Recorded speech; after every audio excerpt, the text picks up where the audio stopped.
ಕರ್ನಾಟಕ ಕರಾವಳಿಯಲ್ಲಿ ಪೂರ್ವ ಮುಂಗಾರು ಆರಂಭದ ಲಕ್ಷಣಗಳು ಕಾಣಿಸಿಕೊಂಡಿವೆ. ಬಂಗಾಳಕೊಲ್ಲಿ ಹಾಗೂ ಅರಬ್ಬಿ ಸಮುದ್ರದ ವಿವಿಧ ಭಾಗಗಳಲ್ಲಿ ವಾತಾವರಣ ಅಸ್ಥಿರಗೊಂಡಿದ್ದು, ಕರಾವಳಿ ಮೀನುಗಾರರಿಗೆ ಹವಾಮಾನ ಇಲಾಖೆ ಬಿರುಗಾಳಿಯ ಮುನ್ನೆಚ್ಚರಿಕೆಯನ್ನು ನೀಡಿದೆ.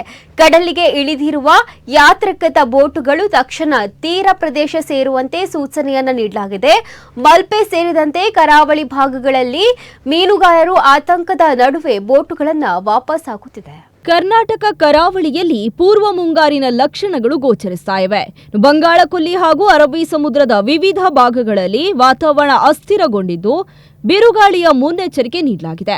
ಮೇ 19ರಿಂದ ಮೇ 23ರವರೆಗೆ ಕರಾವಳಿ ಪ್ರದೇಶಗಳಲ್ಲಿ ಬಲವಾದ ಗಾಳಿ ಬೀಸುವ ಸಾಧ್ಯತೆ ಇದೆ ಎಂದು ಹವಾಮಾನ ಇಲಾಖೆ ಎಚ್ಚರಿಸಿದೆ. ಗಂಟೆಗೆ 40ರಿಂದ 50 ಕಿಲೋಮೀಟರ್ ವೇಗದಲ್ಲಿ ಗಾಳಿ ಬೀಸುವ ಸಾಧ್ಯತೆ ಇದ್ದು, ಕೆಲವೆಡೆ ಇದು 60 ಕಿಲೋಮೀಟರ್ ವೇಗ ತಲುಪುವ ಸಾಧ್ಯತೆಯೂ ಇದೆ. ಈ ಹಿನ್ನೆಲೆಯಲ್ಲಿ ಮೀನುಗಾರರು ಕಡಲಿಗೆ ಇಳಿಯಬಾರದು ಎಂದು ಇಲಾಖೆ ಸೂಚಿಸಿದೆ. ಈಗಾಗಲೇ ಸಮುದ್ರಕ್ಕೆ ತೆರಳಿರುವ ಯಾಂತ್ರೀಕೃತ ಬೋಟುಗಳು ತಕ್ಷಣ ತೀರ ಪ್ರದೇಶ ಸೇರಬೇಕೆಂದು ಎಚ್ಚರಿಕೆಯನ್ನು ನೀಡಲಾಗಿದೆ. ಉಡುಪಿ ಜಿಲ್ಲೆಯ ಮಲ್ಪೆ ಬಂದರು ಹಾಗೂ ಹಿನ್ನೀರು ಪ್ರದೇಶಗಳಲ್ಲಿ ಮೀನುಗಾರಿಕಾ ಬೋಟುಗಳು ವಾಪಸ್ಸು ಬರುತ್ತಿರುವಂತಹ ದೃಶ್ಯಗಳು ಕಂಡುಬಂದಿವೆ. ಬಿರುಗಾಳಿಯ ಮುನ್ನೆಚ್ಚರಿಕೆಯಿಂದ ಮೀನುಗಾರಿಕೆ ಚಟುವಟಿಕೆಗಳು ಅವಧಿಗೂ ಮುನ್ನ ಸ್ಥಗಿತಗೊಳ್ಳುವ ಲಕ್ಷಣಗಳು ಗೋಚರಿಸ್ತಾ ಇವೆ.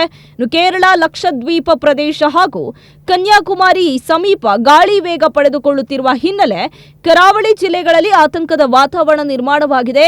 ಅವಧಿಗೂ ಮುನ್ನ ಮುಂಗಾರು ಕರಾವಳಿಗೆ ಅಪ್ಪಳಿಸಿದ್ರೂ ಆಶ್ಚರ್ಯವಿಲ್ಲ ಎನ್ನುವ ಅಭಿಪ್ರಾಯಗಳು ಕೇಳಿಬರ್ತಾ ಇವೆ. ಈಗಾಗಲೇ ಎಲ್ಲ ಜನತೆಗೂ ತಿಳಿದಿರುವಂತೆ ನೈಋತ್ಯ ಮಾನ್ಸೂನ್ ಮೇ 26ನೇ ತಾರೀಕಿನ ಶುರುವಾಗುತ್ತೆ ಅಂತ ಒಂದು ಹವಾಮಾನ ಇಲಾಖೆ ಮುನ್ಸೂಚನೆ ಪ್ರಕಾರ ನಮಗೆಲ್ಲ ತಿಳಿದಿದೆ. ಅದರಂತೆ ಈಗ ವಾತಾವರಣ ನೋಡಿದ್ರೆ ಸ್ವಲ್ಪ ಗಾಳಿ ಮತ್ತು ಮೋಡ ಎಲ್ಲ ಇರ್ಬೋದು, ಅಲ್ಲೆಲ್ಲ ಮಳೆ ಬರ್ತಿದ್ದು ಕೂಡ ಎಲ್ಲರಿಗೂ ಅನುಭವಕ್ಕೆ ಬಂದಿದೆ. ಈ ಬಗ್ಗೆ ಹವಾಮಾನ ಇಲಾಖೆ, ಜಿಲ್ಲಾಡಳಿತ ಮತ್ತು ಕಂಟ್ರೋಲ್ ರೂಮ್ಗಳಿಂದ ನಮಗೆ ಹವಾಮಾನ ವರದಿ ಬಗ್ಗೆ ಮುನ್ಸೂಚನೆಗಳು ಬರ್ತಾ ಇರ್ತದೆ. ಅದರಂತೆ ನಾವು ಯಾವ ರೀತಿ ಮೀನುಗಾರರು ಅದನ್ನು ಪಾಲನೆ ಮಾಡಬೇಕು ಅನ್ನೋ ಬಗ್ಗೆ ನಾವು ಮೀನುಗಾರರಿಗೆ ನಮ್ಮ ಡೀಸೆಲ್ ಬಂಕ್ ಮುಖಾಂತರ, ಯೂನಿಯನ್ಗಳ ಮುಖಾಂತರ ಏನು ನಮಗೆ ಮುನ್ಸೂಚನೆಗಳು ಬರ್ತದೆ ಅದನ್ನು ಅವರು ತಲುಪಿಸುವಂಥ ವ್ಯವಸ್ಥೆ ಮಾಡ್ತೇವೆ.